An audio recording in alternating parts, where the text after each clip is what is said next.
To help businesses and workers adapt to the new COVID environment, the government introduced a job support scheme to help alleviate manpower costs by co-funding 75% of money wages paid to local employees for 10 months, up to the first $4,600. The companies receiving this subsidy, essentially from government, workers kept their jobs and benefited.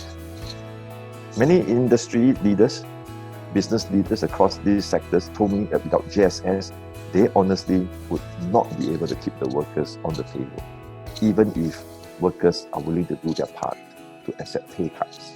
Besides JSS, NTUC has also been helping businesses access other tools to help businesses manage costs and adapt to this new normal brought about by COVID-19. To encourage more companies to send workers for training, we have the NETF Collaborative Fund, what we call the NCF in NTUC. Because of COVID, we know that many workers at companies need more help. We have started this whole new trend, which will be here to stay, work from home. Post-COVID, I think we need to foster a culture of safety, physical safety, psychological safety, trust, and connections. Positive culture anchored on values of compassion, empathy, trust, and openness helps to elevate the company to be the winning company.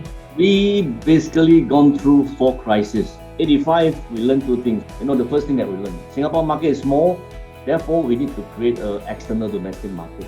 And the second lesson we learned is that we need to be specialized. We need to shift from a trader's models mindset to a builder's model mindset.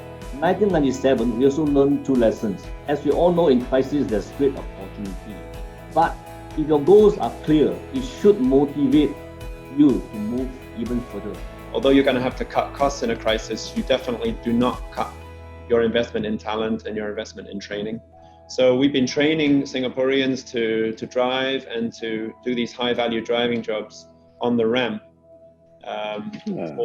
during these last few months, and in a way that we could not have done when the airport was much busier. Part of the other redeployments we've been doing, and many of our people who are used to checking you in at the airport are now helping check in patients and acting as a patient concierge.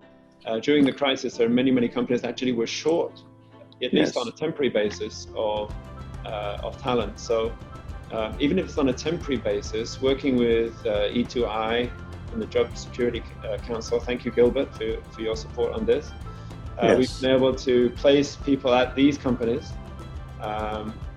And as I said earlier, we were also able to work with WSG and SSG to take some of our colleagues and really upskill and multi-skill them so that we're ready for the future.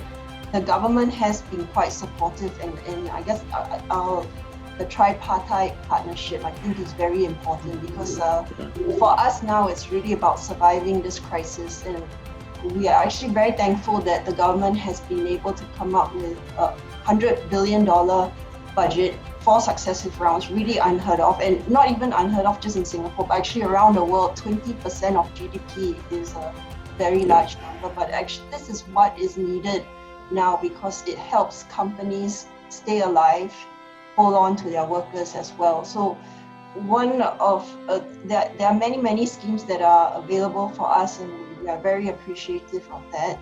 But through all the training grants that are available, I think we managed to try to save as much as possible. We, with E2I, we've worked very closely. We've got a lot of support with them, with our own ShaTech Institute as well.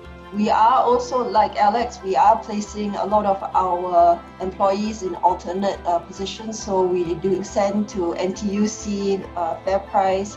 We do send quite a lot to cold storage, we're trying to be as creative as possible about redeploying staff. I think together we'll become a stronger Singapore, we'll become a stronger industries, we'll have stronger companies and a stronger workforce. And together, I think we'll be even more successful as we grow out of this and face the future.